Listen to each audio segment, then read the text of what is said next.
जब भी हिंदुस्तान में कुछ अच्छा होता है, जब भी हिंदुस्तान में कोई खुशी की बात होती है और भारतवर्ष अच्छा परफॉर्म करता है, तो कहीं ना कहीं कांग्रेसियों को चिढ़ होता है।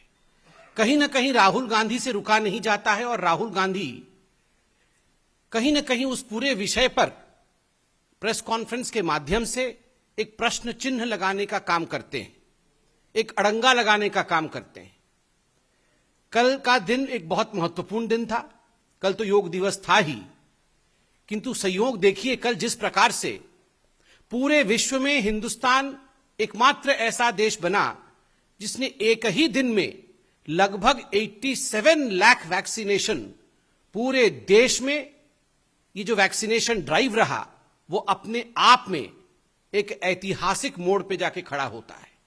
और जिस प्रकार से ये काउंटडाउन कल आरंभ हुआ, लोगों में एक उत्साह, एक उल्लास का माहौल था। सोशल मीडिया में हम देख रहे थे, लोग बात कर रहे थे कि अब 50 लाख हो गया, अब 60 लाख हो गया, अब 59 लाख हो गया, अब 70 लाख हो गया। और शाम तक जैसे जैसे 80 लाख के ऊपर हिंदुस्तान वैक्सीनेशन में पहुंचने लगा, कहीं ना कहीं जो भारत की लड़ाई कोरोना के खिलाफ है उसमें भारत जीत रहा है, उसमें भारत अवश्य जीतेगा, इस प्रकार का एक खबर, एक लहर पूरे हिंदुस्तान में आने लगी।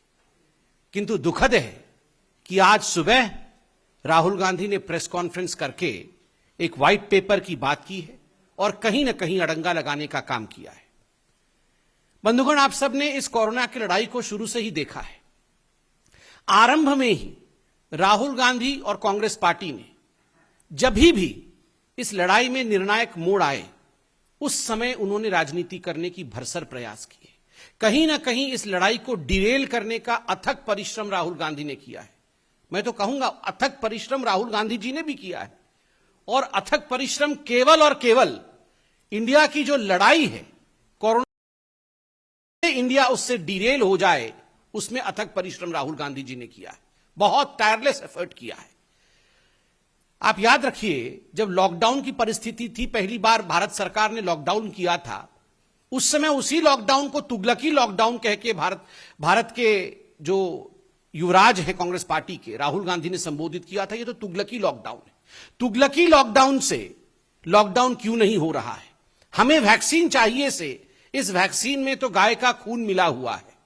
हमें वैक्सीन क्यों नहीं दे रहे हैं से जब कोवैक्सीन आता है और छत्तीसगढ़, राजस्थान इत्यादि राज्यों में कोवैक्सीन सप्लाई की जाती है, तो कांग्रेस शासित राज्य मना कर देते हैं वैक्सीन लेने से।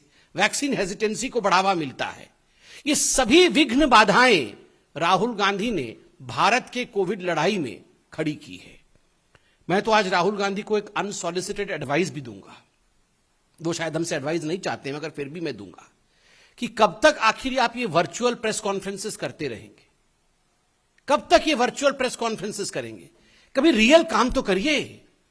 कभी कांग्रेस शासित राज्यों में जाइए और वहां किस प्रकार की परिस्थिति है, वहां कैसे वैक्सीन प्रॉफिटियरिंग हो रहा है पंजाब में, वहां किस प्रकार से वैक्सीन वेस्टेज हो रहा है राजस्थान में, किस प्रकार से वैक्सीनेशन सही तरीके से नहीं हो रहा है छत्तीसगढ़ में।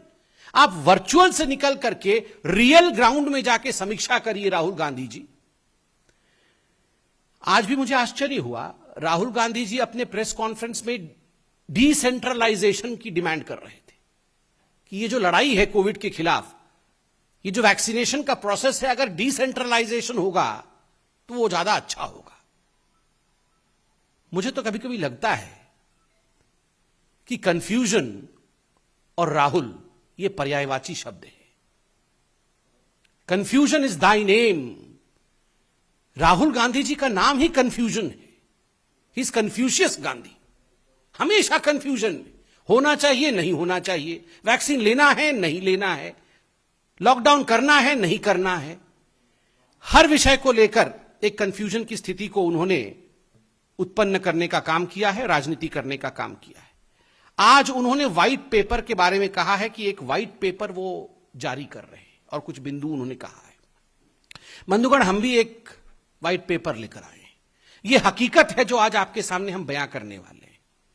मैं कुछ सवाल पूछूंगा और उसका उत्तर भी मैं ही दूंगा, क्योंकि हम जानते हैं कि उसका उत्तर राहुल जी नहीं देंगे।